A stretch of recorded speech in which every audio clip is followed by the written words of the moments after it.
What's going on, fellow truckers and CB enthusiasts? It is J Rich back again with another one, and this is part 2 of the 3-part series where we are testing the truck's CB wiring versus direct battery power. And today we are using my trusty, my old faithful, never let me down Cobra 29.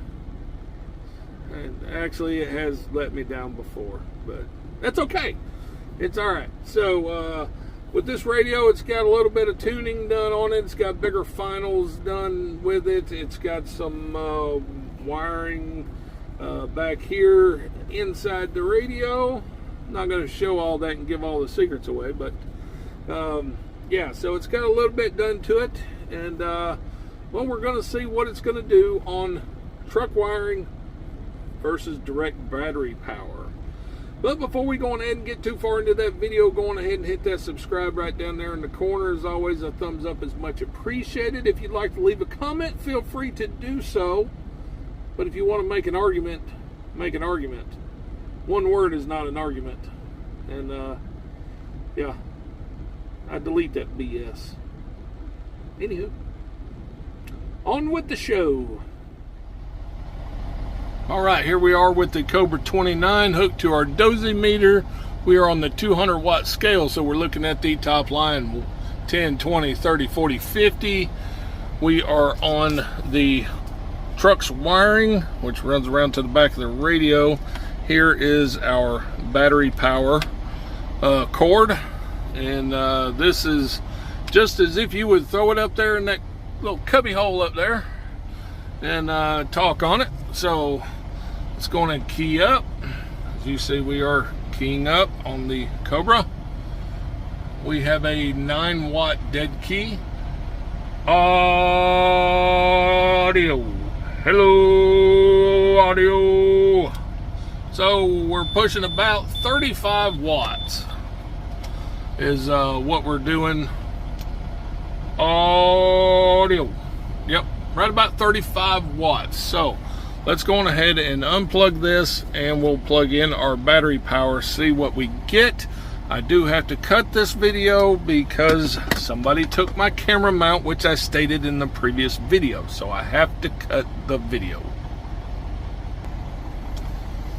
All right, so here we are. Here is our wiring that goes up into the cubby up there, and our you can see big thick red wire back there is our battery power.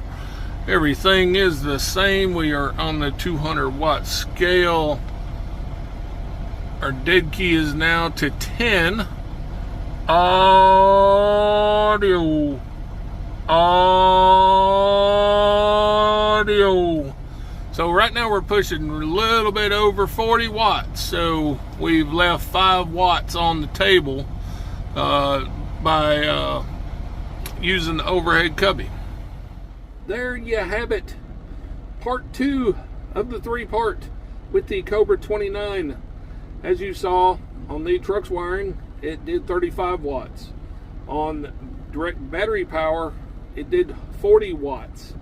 At least 40 watts.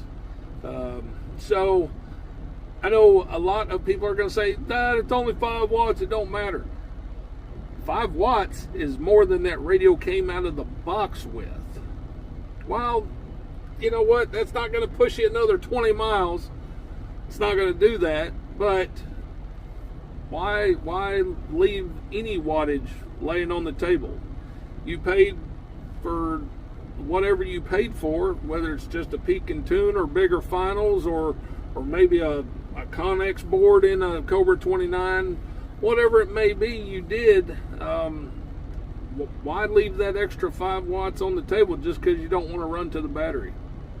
Now, I know some of you are going to be like, well, Jay, I can't do that. I can't do that. You know, it's a company vehicle. I can't go to the battery, whatever.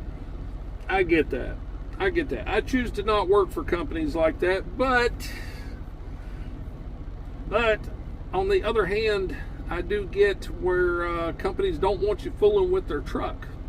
Let's just say not everybody's as capable as they think they are. Anywho, stay tuned for part 3 coming up Link to part 1 down in the description below. In the meantime, go on ahead and watch playlist and subscribe is very much appreciated. As always, I'm Jay Rich. Keep your knees in the breeze and the shiny side up. We'll be seeing you.